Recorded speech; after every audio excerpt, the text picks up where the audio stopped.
Hello everyone, I am Abhishek and you are watching Bioscanner. आज के video lesson में हम पढ़ेंगे structure and multiplication in virus. आपको याद होगा कि प्रीवियस वीडियो लेसन में हमने वायरस को पढ़ना स्टार्ट किया था और प्रीवियस वीडियो लेसन में हमने वायरस की जनरल फीचर्स, वायरस के बायोलॉजिकल स्टेटस और हिस्टोरिकल बैकग्राउंड के बारे में पढ़ लिया था। आज का वीडियो लेसन आपके लिए बहुत ही हेल्पफुल साबित होगा क्योंकि वायरस की स्ट्रक्चर और मल्टीप्लिकेशन से बहुत सारे क्वेश्चंस आते हैं। उन सारे के सारे क्वेश्चंस को आज के वीडियो लेसन में हम सोल्व करेंगे। आज के वीडियो लेसन से आपको जानने को मिलेगा कि वायरस के अंदर लेटेंट पीरियड क्या होता है, स्पाइक प्रोटीन्स क्या होते हैं और कैप्सिड्स क्या होते हैं। तो इन सारी चीज़ों को जानने के लिए आज के वीडियो लेसन को आप पूरा देखिएगा। अगर आप मेरे यूट्यूब चैनल पर पहली बार आए हैं तो मेरे यूट्यूब चैनल को सब्सक्राइब जरूर करिएगा। तो चलिए स्टार्ट करते हैं आज का वीडियो लेसन। आइए पढ़ते हैं। ओके चिल्ड्रन, चलिए स्टार्ट करते हैं आज का वीडियो लेसन। और सबसे पहले हम वायरस की स्ट्रक्चर के बारे में पढ़ते हैं। प्रीवियस वीडियो लेसन में वायरस के बारे में आप ये पढ़ चुके हैं कि वायरस को लिविंग और नॉन लिविंग थिंग्स के बीच की एक कनेक्टिंग लिंक माना जाता है, यानी कि इसके अंदर कुछ फीचर्स लिविंग थिंग्स के होते हैं और कुछ फीचर्स नॉन लिविंग थिंग्स के होते हैं। तो जो बेसिक कंपोनेंट्स होते हैं इसकी स्ट्रक्चर के, आज हम वो पढ़ेंगे। सबसे पहले हम ये समझ लेते हैं कि वायरस को एसेलुलर क्यों कहा जाता है। वायरस के लिए एक टर्म यूज किया जाता है एसेलुलर। एसेलुलर वायरस को इसलिए कहा जाता है क्योंकि जो उसकी स्ट्रक्चर होते हैं वो प्रॉपर एक सेल की तरह से नहीं होती है। एक सेल जैसी स्ट्रक्चर ना होने की वजह से, यानी कि एक जो टिपिकल सेल के अंदर स्ट्रक्चर्स आपको मिलती हैं उनमें से बहुत सारी चीजें इसके अंदर गायब आपको मिलती हैं और वो सारी की सारी स्ट्रक्चर्स गायब होने की वजह से हम इसको एसेलुलर स्ट्रक्चर बोलते हैं। और इसी के साथ ही ये सेल थ्योरी का एक्सेप्शन के रूप में भी हमारे सामने आता है। यानी कि सेल थ्योरी आपने पढ़ी होगी, all living things are made up of cells, cell is the structure and functional unit of life and a cell arise from pre existing cell. यानी सेल थ्योरी के अंदर ये तीन पार्ट्स हैं कि जितने भी लिविंग बींग्स हैं वो सभी सेल से बने हुए हैं। तो यहाँ पर ऐसा नहीं है, सेल की प्रॉपर डेफिनेशन जो होती है वायरस पूरी नहीं करता है। तो जो पहला पोस्टुलेट था सेल थ्योरी का वो गलत साबित हो जाता है वायरस के जिक्र आते ही। दूसरी बात कही गई है सेल थ्योरी के अंदर कि cell is the structure and functional unit of life, लेकिन यहाँ पर ऐसी कोई बेसिक स्ट्रक्चर और कोई बेसिक सेलुलर स्ट्रक्चर मौजूद नहीं है वायरस के अंदर। तो सेल थ्योरी का जो दूसरा पॉइंट था वो भी यहाँ पर फेल हो जाता है। थर्ड पॉइंट है cell arise from pre existing cells, यानी कि एक सेल पहले से विद्यमान दूसरी सेल से आती है यानी पैदा होती है। तो वायरस के अंदर ये भी चीज नहीं है, वायरस दूसरी सेल के ऊपर डिपेंडेंट है अपना मल्टीप्लिकेशन करने के लिए। तो ये तीनों की तीनों बातें वायरस का जिक्र आते ही, वायरस का कॉन्टेक्स्ट आते ही खत्म हो जाती है, यानी कि सेल थ्योरी वायरस पे आके फेल हो जाती है। और इसी वजह से जितने भी लिविंग बींग्स के किंगडम्स हैं उनमें किसी में भी इसको जगह नहीं दी गई है, यानी 5 किंगडम क्लासिफिकेशन सिस्टम में वायरस को कोई जगह नहीं दी है और इसीलिए इसको हम अलग से पढ़ते हैं। वायरस की जो स्ट्रक्चर है इसको एसेलुलर इसी वजह से बोला जाता है क्योंकि सेल की जो बेसिक रिक्वायरमेंट है होने के लिए, एक सेल होने के लिए जो बेसिक स्ट्रक्चर्स हैं वो वायरस के पास मौजूद नहीं होती है। अब वायरस में होता क्या है ये हम पढ़ेंगे। वायरस के अंदर बेसिकली दो चीजें होती हैं। वायरस के अंदर न्यूक्लिक एसिड्स होते हैं जो इसके सेंट्रल में प्रेजेंट होते हैं और इसके अलावा इसके पास प्रोटीन होते हैं। तो दो ही चीज़ों से मिलकर ये बना हुआ होता है, इसलिए इसको न्यूक्लियो प्रोटीन पार्टिकल भी कहते हैं। अब जब वायरस के स्ट्रक्चर को हम देखते हैं इलेक्ट्रॉन माइक्रोस्कोप की हेल्प से तो इसके सेंटर में हमें न्यूक्लियोइड दिखाई देता है, यानी कि न्यूक्लिक एसिड दिखाई देता है जिसके अंदर डीएनए भी हो सकता है और आरएनए भी हो सकता है। और जो इसका न्यूक्लिक एसिड होता है उसके चारों तरफ हमें एक प्रोटीन कोट दिखाई देता है। तो यही दो बेसिक स्ट्रक्चर्स होते हैं वायरस के अंदर। बहुत ही सिंपल वायरस की स्ट्रक्चर होती है। इस इमेज में आप एक वायरस को देख रहे होंगे, बिल्कुल सेंटर में यहाँ पर इसके अंदर ये न्यूक्लिक एसिड प्रेजेंट है जो कि डीएनए भी हो सकता है और आरएनए भी हो सकता है और ये डबल स्ट्रैंडेड या सिंगल स्ट्रैंडेड भी हो सकता है। और इसके चारों तरफ यहाँ पर एक प्रोटीन की बनी हुई लेयर प्रेजेंट है, ये प्रोटीन कोट इसका होता है और इसके बाहर इसके अंदर एक एनवेलप है जिसने सारी की सारी स्ट्रक्चर को बाहर से ढका हुआ है। तो ये तीन बेसिक स्ट्रक्चर्स वायरस के अंदर मिलती है। इन्हीं तीनों स्ट्रक्चर्स के बारे में एक एक करके आज हम पढ़ेंगे। वायरस को स्टार्ट करने से पहले कुछ बेसिक फैक्ट्स आप वायरस के बारे में समझ लीजिए क्योंकि अभी यहाँ पर जिक्र आ गया है वायरस के सेंटर के अंदर न्यूक्लिक एसिड का प्रेजेंट होना। तो कुछ वायरस के अंदर जो जेनेटिक मटेरियल होता है यानी न्यूक्लियोइड होता है उसके अंदर आरएनए होता है और कुछ वायरस के अंदर सिर्फ डीएनए होता है। तो यहाँ पर कुछ चीजें आपको याद रखने की है कि जो ज्यादातर प्लांट वायरस होते हैं उनका जो जेनेटिक मटेरियल होता है वो आरएनए होता है। ये बहुत इंपॉर्टेंट क्वेश्चन है, कई बार इस टाइप के क्वेश्चन एग्जामिनेशन में पूछ ले जाते हैं तो आपको इनका पता होना चाहिए। तो आपको याद रखना है कि जितने भी प्लांट वायरस आपको मिलेंगे ज्यादातर में आपको जेनेटिक मटेरियल आरएनए मिलेगा। अब आप इसको याद कैसे रखेंगे तो इसके लिए एक छोटा सा निमोनिक आपके लिए मैंने बना रखा है। राम निवास अवस्थी पेड़ लगाता है, यानी राम निवास अवस्थी हो गया RNA। R for Ram, N for निवास, A फॉर अवस्थी। राम निवास अवस्थी पेड़ यानी प्लांट।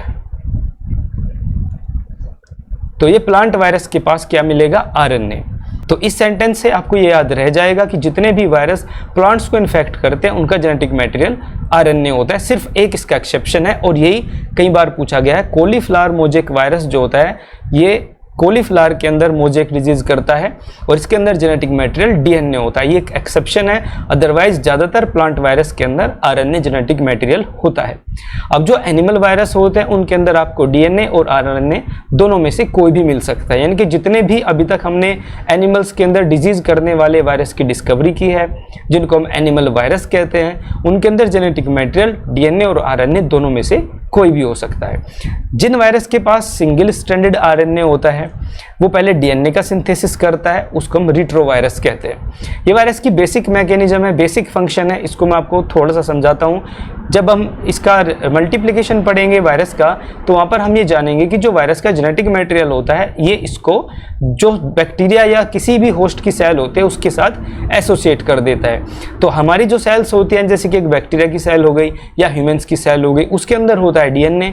और अगर वो वायरस है जिसके पास DNA ही है तो बड़ा आसान हो जाएगा, वायरस अपने DNA को हमारे DNA के साथ जोड़ देता है और हमारे DNA से चीज़ें बनवा लेता है। लेकिन अगर ऐसा हो जाए कि वायरस के पास DNA ना होकर के RNA हो तब क्या होगा? तो तब वायरस ये करता है, अपना जो RNA है उससे पहले DNA बनवाता है और उस DNA को जोड़ देता है होस्ट सेल के DNA के साथ। तो इस तरह का जो वायरस होता है उसको हम रिट्रोवायरस कहते हैं, क्योंकि ये पहले इसके पास RNA है, पहले ये इस RNA को DNA में तब्दील करेगा, यानी इस RNA के जैसा कंप्लीमेंट्री DNA स्ट्रैंड बनाएगा और उस DNA स्ट्रैंड को जोड़ देगा होस्ट सेल के साथ। जेनेटिक मटेरियल जो टोबैको मोजेक वायरस में होता है वो होता है सिंगल स्ट्रैंडेड RNA। इसके बारे में हम आगे पढ़ेंगे। और एक चीज़ बस आप यहाँ पर और याद कर लीजिए कि जो गंगा मैया का पानी होता है बिल्कुल साफ स्वच्छ होता है और वो काफ़ी दिनों तक रखने पर भी खराब नहीं होता है। उसके पीछे रिस्पॉन्सिबल एक वायरस ही होता है, उस वायरस का नाम होता है बैक्टीरियोफेज। बैक्टीरियोफेज जो वायरस होता है गंगा जल के अंदर मौजूद होता है और गंगा के अंदर आने वाले बहुत सारे जो बैक्टीरिया होते हैं उन पर ये अटैक करता है, उनको इन्फेक्ट करता है और उनको मार देता है। इसकी वजह से होता ये है कि जो गंगा जी का पानी है वो बिल्कुल साफ रहता है, बैक्टीरियल इन्फेक्शन से बचा रहता है, क्योंकि उसके अंदर बैक्टीरियोफेज वायरस बहुत ज़्यादा अमाउंट में प्रेजेंट होता है। अब ये बैक्टीरियोफेज वायरस गंगा जी के जल में आया कहाँ से, कैसे इसको मिला, इसके बारे में कोई अभी कुछ नहीं बता सकता है, लेकिन हाँ ये चीज़ें बिल्कुल आपको जाननी चाहिए। तो ये कुछ फैक्ट्स हो गए वायरस से रिलेटेड। अब हम इसके स्ट्रक्चर के बारे में पढ़ते हैं। वायरस की बेसिक 3 स्ट्रक्चर हमें समझनी है। इसके सेंटर में होता है न्यूक्लियोइड, न्यूक्लियोइड के चारों तरफ इसको घेरे हुए रहता है कैप्सिड और कैप्सिड के बाहर की तरफ प्रेजेंट होता है एनवेलप। इस स्ट्रक्चर में आप देख रहे हैं बिल्कुल सेंटर में यहाँ पर ये जेनेटिक मटेरियल है वायरस का जिसको येलो कलर में दिखाया गया है। इसके बाद यहाँ पर ये ग्रीन कलर का एक प्रोटीन कोट बना हुआ है और इस प्रोटीन कोट के बाहर यहाँ पर एक स्ट्रक्चर आप देख रहे हैं, इसको बोला जाता है एनवेलप। तो ये 3 चीजें वायरस की जनरल स्ट्रक्चर्स में होते हैं। इन तीनों चीजों को हम एक एक करके पढ़ेंगे। सबसे पहले जो एनवेलप होता है वो बहुत ही पतला थिन से स्ट्रक्चर होती है, बहुत ही लूज कवरिंग ये होती है, ज्यादा हार्ड कवरिंग नहीं होती है और ये प्रोटीन्स की बनी हुई होती है। क्योंकि अभी आपने पढ़ा है कि वायरस के अंदर 2 ही चीजें होती हैं, न्यूक्लियो प्रोटीन्स यानी न्यूक्लियर और प्रोटीन्स। तो इसका जो एनवेलप होता है वो प्रोटीन्स का बना हुआ होता है और ज़्यादातर ये एनिमल वायरस में मिलता है। जितने भी एनिमल वायरस होंगे उसके बाहर की तरफ आपको एक एनवेलप मिलेगा। ये जो आप स्ट्रक्चर देख रहे हैं ये एड्स वायरस की स्ट्रक्चर है। इसके बाहर यहाँ पर आप देख रहे हैं ये एक एनवेलप मौजूद है। HIV वायरस जो है ये इसके अंदर एनवेलप होता है। जो प्लांट वायरस होते हैं वो ज़्यादातर नेकड होते हैं, उनके पास कोई भी एनवेलप जैसी स्ट्रक्चर नहीं होती है। और जो वायरस बैक्टीरिया को इन्फेक्ट करता है यानी कि जो बैक्टीरियोफेज वायरस होता है उसके पास भी एनवेलप नहीं होता है, इसीलिए उसको हम नेकड कहते हैं।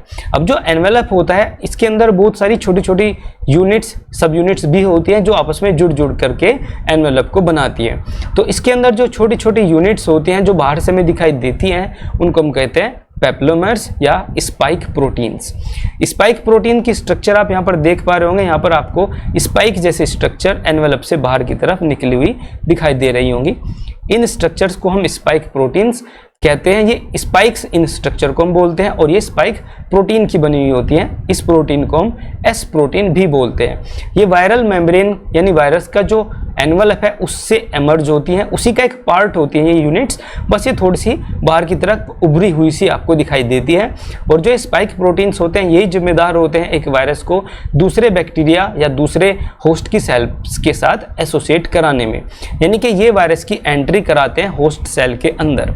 जो भी वायरस आपकी बॉडी पर आएगा, आपको इन्फेक्ट करेगा, सबसे पहले उसके जो स्पाइक प्रोटीन्स है वो आपकी सेल के साथ एसोसिएट हो जाएंगे, यानी कि आपकी सेल के साथ स्पाइक प्रोटीन्स बाइंड करते हैं। अब ये बाइंड कहाँ पर करते हैं? जितने भी लिविंग ऑर्गेनिज्म की सेल्स होती हैं उनके ऊपर कुछ रिसेप्टर्स मौजूद होते हैं, उनसे ये बाइंड कर जाते हैं। जैसे कि यहाँ पर फ्लैजिला हो सकता है, अगर बैक्टीरिया की बात हम कर रहे हैं, छोटे छोटे सीलिया हो सकते हैं, और बहुत सारी प्रोटीनेशियस स्ट्रक्चर्स प्रेजेंट होती हैं जिनके साथ स्पाइक प्रोटीन्स बाइंड कर लेते हैं, और इनकी हेल्प से जो वायरस होता है बड़ी आसानी से एक सेल के साथ चिपक जाता है, एसोसिएट हो जाता है, और उसके बाद में वो अपना कार्यक्रम करना शुरू कर देता है।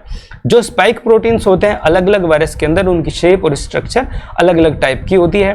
कोरोना वायरस का नाम आपने सुना होगा, जानते हैं आप सभी।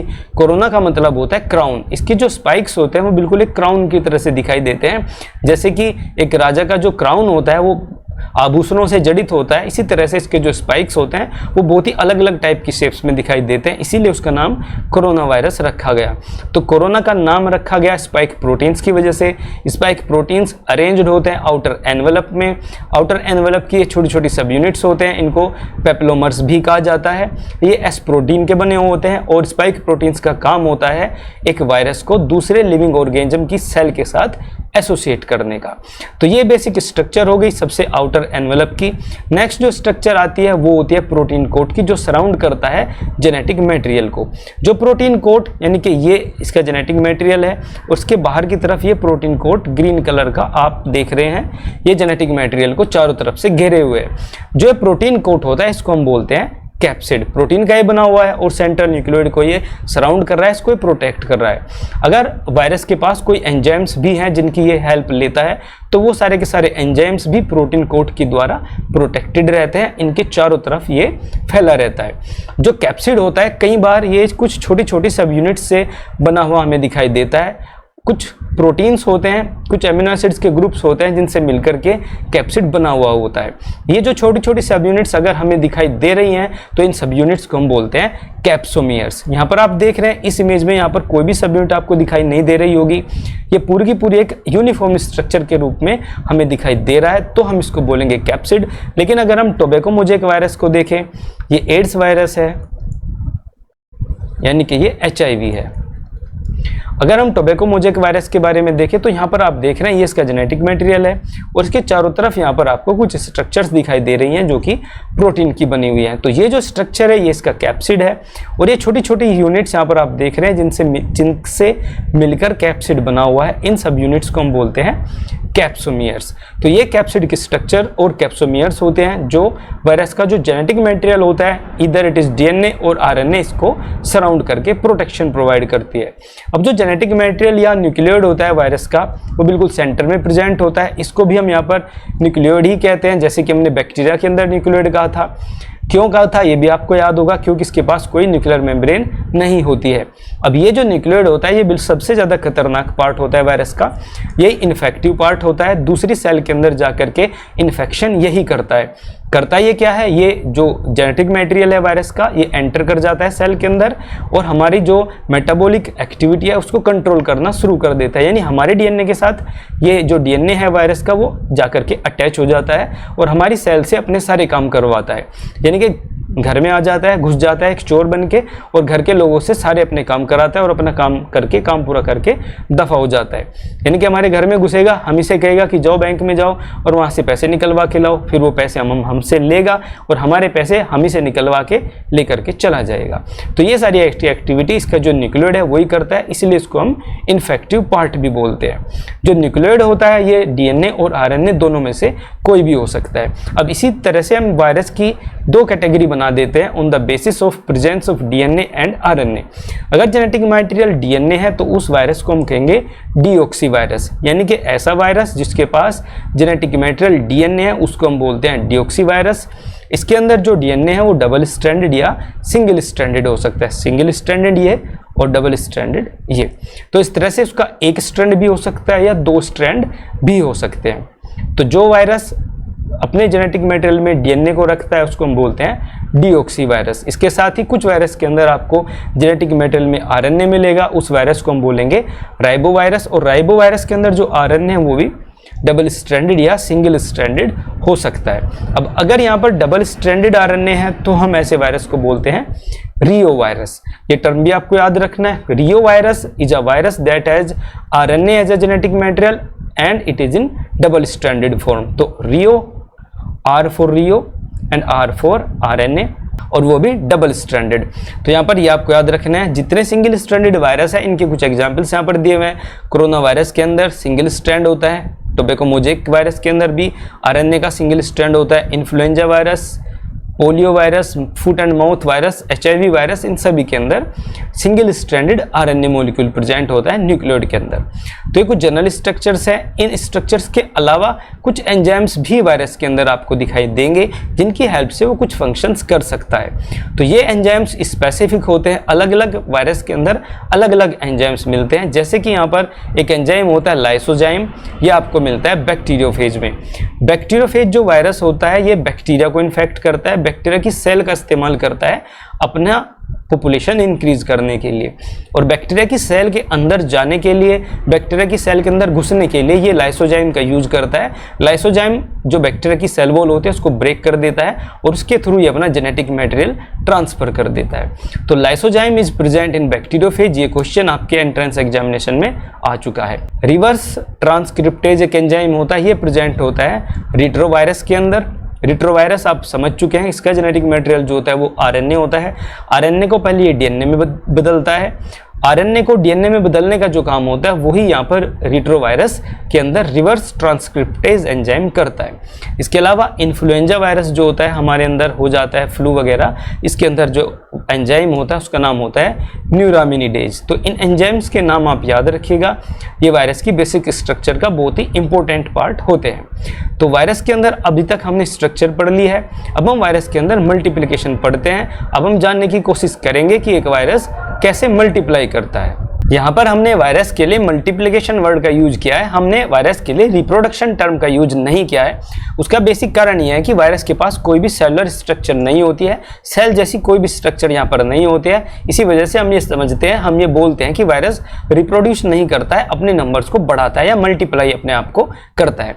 तो वायरस के अंदर मल्टीप्लिकेशन करने का भी एक यूनिक प्रोसेस होता है, एक स्पेसिफिक मैकेनिज्म होती है जिसकी हेल्प से ये अपनी नंबर्स को इंक्रीज कर देता है। तो इसके प्रोसेस को जानने के लिए हमें सबसे पहले एक बेसिक वायरस की स्ट्रक्चर समझनी होगी जिसका एग्जाम्पल हम लेंगे। आज के वीडियो लेसन में वायरस के अंदर मल्टीप्लिकेशन समझने के लिए हम बैक्टीरियोफेज का एग्जाम्पल लेंगे।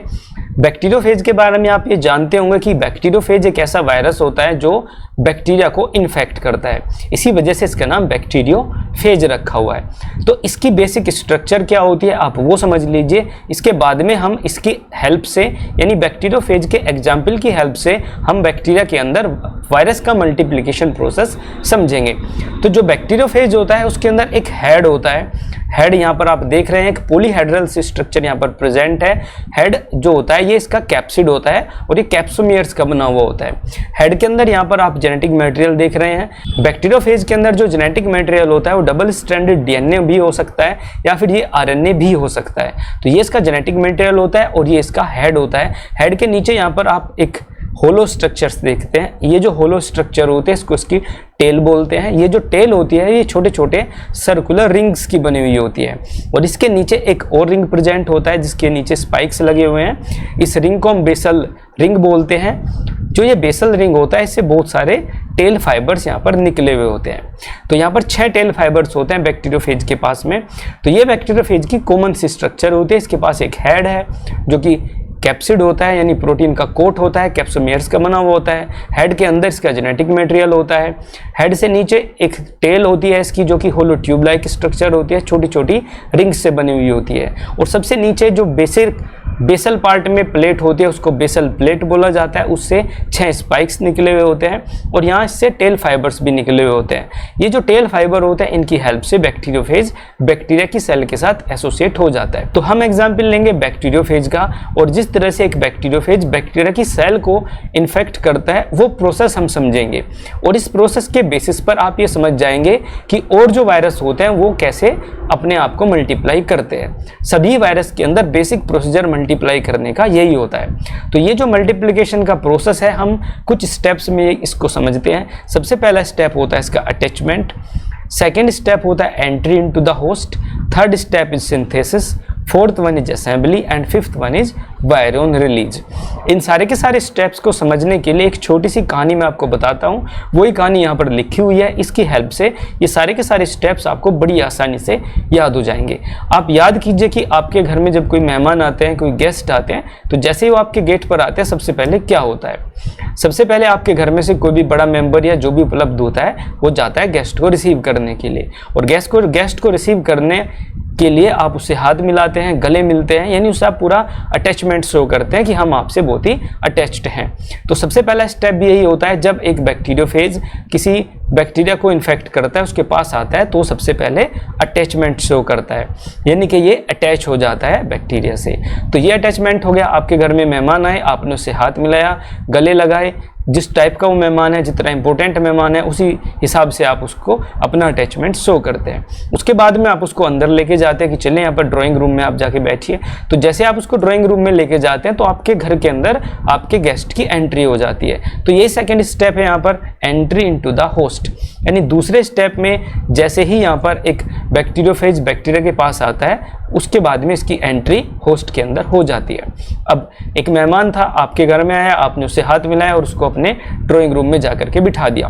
फिर आप अंदर गए और अंदर जाकर के आपने मेहमान के लिए बहुत सारी चीज़ें बनवाना शुरू की। कहा कि आप चाय बनाइए, अब इसके लिए इन मेहमान के लिए पकोड़े बनाइए, बहुत सारी चीज़ें बनाइए। वो सारी की सारी चीज़ें आप बनाना शुरू कर देते हैं। इस प्रोसेस को हम कहते हैं सिंथेसिस। फोटोसिंथेसिस आपने पढ़ा है, यानी फूड बनाना। तो यहाँ पर सिर्फ हम सिंथेसिस यूज कर रहे हैं। एक गेस्ट आपके घर में आया हुआ है, आपने उसको बिठा दिया है, एंट्री घर में हो गई है, उसके बाद में आप उसके लिए चीज़ें सिंथेसाइज कर रहे हैं, यानी बना रहे हैं। ये सेम प्रोसेस बैक्टीरियोफेज करता है।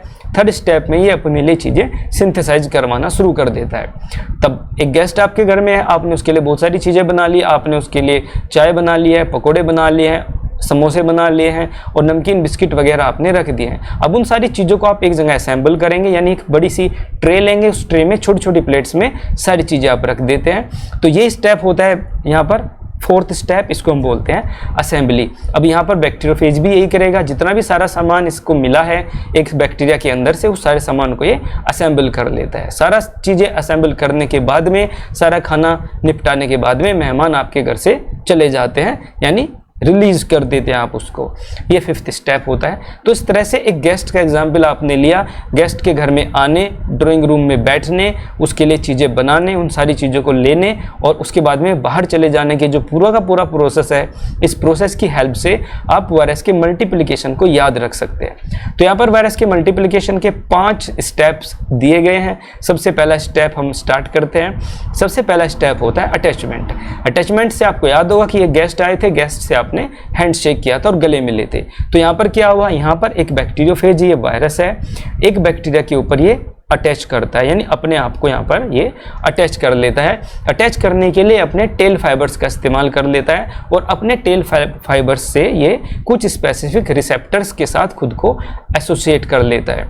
अब ये जो रिसेप्टर्स होते हैं सेल के पास प्रेजेंट, सेल प्रोटीन्स हो सकते हैं, फ्लैजिला हो सकते हैं, सीलिया हो सकते हैं, पिलाई हो सकते हैं और अलग अलग टाइप के ग्लाइकोप्रोटीन्स भी हो सकते हैं। तो बहुत सारे सेल के पास ऐसे रिसेप्टर्स होते हैं जिनके साथ एक वायरस के टेल फाइबर्स एसोसिएट हो जाते हैं। तो क्योंकि ये बैक्टीरियोफेज का हम एग्जाम्पल ले रहे हैं, तो इस तरह से बैक्टीरियोफेज इन रिसेप्टर के साथ अपने आप को अटैच कर लेता है। अगर ये प्लांट वायरस है यानी बैक्टीरियोफेज नहीं है, तो ये किसी डैमेज्ड प्लांट पार्ट के थ्रू एंटर करेगा। यानी कोई प्लांट पार्ट है वो पहले से किसी इंसेक्ट वगैरह ने खा रखा है, वहाँ पर डैमेज हो गया है, तो उस डैमेज के थ्रू भी वायरस एंटर कर जाता है। ह्यूमंस की बात हम करें, ह्यूमंस के अंदर अगर स्किन पर कोई इन्फेक्शन है पहले से ही, तो वहाँ पर वायरस ग्रो कर सकता है। तो इस तरह से वायरस को अटैचमेंट चाहिए, कोई ऐसा तरीका बस मिलना चाहिए कि वो हमारे अंदर एंट्री ले सके। तो इस तरह से यहाँ पर बैक्टीरियोफेज एंटर कर जाता है एक बैक्टीरिया के अंदर। सेकेंड स्टेप में आपको याद होगा कि जब गेस्ट आपके घर में आए थे, आपने उनको अंदर एंट्री दे दी थी और गेस्ट रूम में ले जाकर के बिठा दिया था। यहाँ पर भी यही होता है, एंट्री इनटू द होस्ट। अब बैक्टीरियोफेज की एंट्री होती है होस्ट के अंदर, लेकिन इसकी एंट्री में थोड़ा सा डिफरेंस है। यहाँ पर जैसे ही अपने आप को अटैच कर लेता है बैक्टीरियोफेज, तो ये बैक्टीरिया की सेल वॉल के अंदर एक छेद करता है। बैक्टीरिया की सेल वॉल के अंदर छेद करता है लाइसोजाइम की हेल्प से। इसके पास एक एंजाइम होता है जिसका नाम होता है लाइसोजाइम। लाइसोजाइम की हेल्प से ये बैक्टीरिया की सेल वॉल के अंदर यहाँ पर एक बड़ा सा होल बना देता है, छेद कर देता है। इस छेद के थ्रू इसकी जो टेल होती है वो चिपक जाती है और इसकी टेल में से होता हुआ जो डीएनए है वो उसके अंदर चला जाता है। यानी कि ये एक बैक्टीरियोफेज आप देख रहे हैं, यहाँ पर इसका जेनेटिक मटेरियल है। ये जो जेनेटिक मटेरियल है उस छेद के थ्रू ऐसे यहाँ से अंदर जाएगा। यानी कि जो बैक्टीरियोफेज है, जब ये बैक्टीरिया के ऊपर अटैक करता है तो ये पूरा का पूरा बैक्टीरियोफेज अंदर एंट्री नहीं लेता है, ये सिर्फ अपने डीएनए को अंदर भेज देता है और जो इसका प्रोटीन कोट है यानी कि कैप्सिड है, ये बाहर रह जाता है। अब यानी कि ये एक बैक्टीरिया है, यहाँ पर इस बैक्टीरिया के साथ यहाँ पर ये एसोसिएटेड बैक्टीरियोफेज है, ये अपने टेल फाइबर्स की हेल्प से यहाँ से चिपका हुआ है। ये जेनेटिक मटेरियल है, यहाँ पर इसने ये होल बना दिया है लाइसोजाइम की हेल्प से और यहाँ से ये इसका जो डीएनए है ये यहाँ से होता हुआ सेल के अंदर पहुँच जाता है। ये बैक्टीरिया की सेल का डीएनए है और ये जो डीएनए है ये डीएनए हो गया वायरस का। तो इस तरह से यहाँ पर एंट्री हो जाती है। इस प्रोसेस को पेनिट्रेशन भी कहते हैं। तो पहले दो स्टेप हमने समझ लिए वायरस के मल्टीप्लिकेशन के। अब थर्ड स्टेप क्या था, जब एक गेस्ट घर में अंदर आए थे, हमने उनको ड्राइंग रूम में बिठा दिया था, उनके लिए हमने चाय समोसे बनवाना शुरू किए थे। तो यहाँ पर बैक्टीरियोफेज भी यही करता है, ये सिंथेसिस का प्रोसेस स्टार्ट करता है।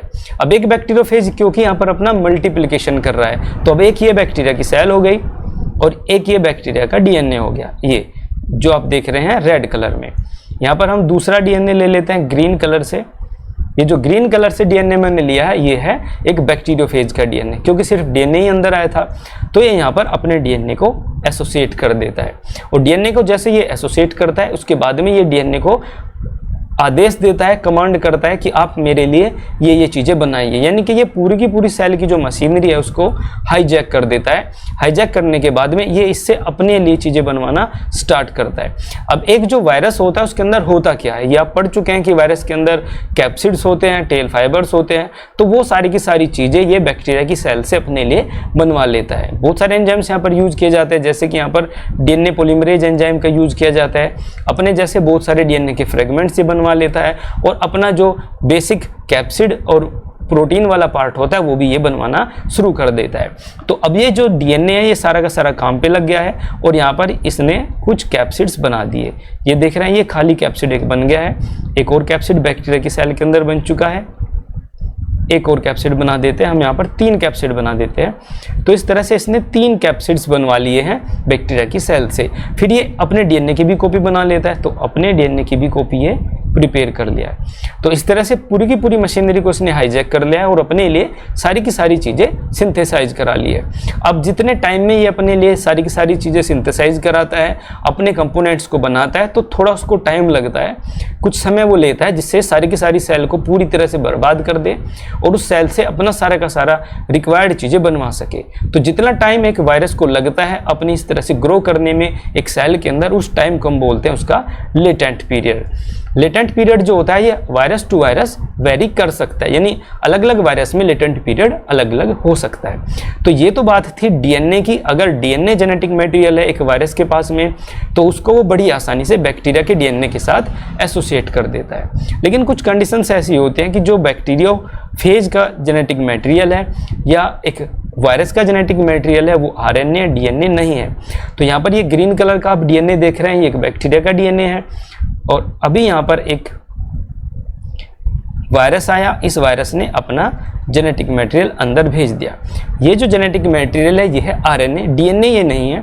तो इसको यहाँ पर ये सबसे पहले डीएनए में बदलता है, डीएनए में इसको कन्वर्ट कर देता है। अब इसके कंप्लीमेंट्री डीएनए स्ट्रैंड बनाता है और इस डीएनए को यहाँ पर जोड़ देता है। तो इस तरह के जो वायरस होते हैं उनको हम रिट्रोवायरस कहते हैं। इनके पास सिंगल स्ट्रैंडेड आरएनए मॉलिक्यूल होता है जेनेटिक मटेरियल में, और इसको ये रिवर्स ट्रांसक्रिप्टेज एंजाइम की हेल्प से आरएनए को डीएनए में चेंज कर देता है। अब डीएनए में इसको चेंज करके ये यहाँ पर जोड़ देता है इसके बैक्टीरिया के डीएनए के साथ में और अपना सिंथेसिस कर लेता है। तो ये प्रोसेस हो गया थर्ड स्टेप, जिसके अंदर यहाँ पर बहुत सारी चीज़ें सिंथेसाइज करा ली है वायरस ने। सबसे पहले उसने अटैचमेंट किया, उसके बाद में उसने एंट्री ले ली और फिर उसने अपने लिए सारी की सारी चीज़ें बनवा ली, यानी कि यहाँ पर नमकीन बिस्किट वगैरह उसने सारी की सारी चीज़ें बनवा ली हैं अपने लिए। इसके बाद में ये सारी की सारी चीज़ें असेंबल की जाती है। जैसे कि हमने किचन के अंदर सारा सामान बना लिया था मेहमान के लिए, और एक ट्रे ली बड़ी वाली, और उस बड़ी ट्रे में सारी की सारी चीज़ें रख दी और मेहमान को जा करके परोस दी। अब ये सारी की सारा जो स्टेप है, ये जो असेंबली का प्रोसेस है, ये अब वायरस करता है। क्योंकि आपने देखा कि ये जो बैक्टीरिया की सेल थी उसके अंदर वायरस ने अपने लिए कैप्सिड्स और जेनेटिक मटेरियल तैयार करा लिया था। तो यहाँ पर ये कैप्सिड है और ये जेनेटिक मटेरियल यानी डीएनए या आरएनए है। तो इस स्टेप में क्या होता है, इसका जो जेनेटिक मटेरियल है ये हेड के अंदर मूव कर जाता है, यानी यहाँ से जो इसका जेनेटिक मटेरियल है जो उसने बनवाया है वो हेड के अंदर शिफ्ट हो जाता है। इसको थोड़ा अच्छे से बना लेते हैं। ये एक बैक्टीरियोफेज है, ये इसका हेड है और ये टेल वाला पार्ट है। यहाँ पर ये जेनेटिक मटेरियल है। तो ये जो जेनेटिक मटेरियल है वायरस का, जो इसने स्पेशल ऑर्डर पर बनवा लिया है एक बैक्टीरिया की सेल से, इसके साथ जो फोर्थ स्टेप है इसमें इसकी असेंबली होती है। इस प्रोसेस को मैच्योरेशन भी बोला जाता है, क्योंकि यहाँ पर वायरल पार्टिकल के जो कंपोनेंट्स है वो असेंबल हो जाते हैं और वायरस की जो स्ट्रक्चर है वो पूरी हो जाती है। तो ये जो जेनेटिक मटेरियल है अब ये करेगा एंट्री, और ये एंट्री कर लेता है एक वायरस के कैप्सिड के अंदर और ये चला जाता है हेड में। जैसे ये हेड में जाता है तो इसके पास सारी की सारी स्ट्रक्चर पूरी हो जाती है। अब इस तरह से एक एक करके जितने भी वायरस बने थे, जितने भी पार्टिकल्स यहाँ पर बनाए गए थे, उन सभी के अंदर जेनेटिक मटेरियल पहुंच जाता है, यानी सारे के सारे जो पार्टिकल्स होते हैं वो प्रॉपर्ली असेंबल हो जाते हैं। तो इस तरह से फोर्थ स्टेप कंप्लीट हो जाता है, सारा का सारा सामान इसको मिल जाता है। फिर आती है रिलीज होने की बारी। फिफ्थ स्टेप में यहाँ पर वायरोन रिलीज होता है, यानी कि जो सेल होती है बैक्टीरिया की सेल, उसके अंदर लाखों करोड़ों की संख्या में छोटे छोटे वायरस प्रिपेयर हो जाते हैं।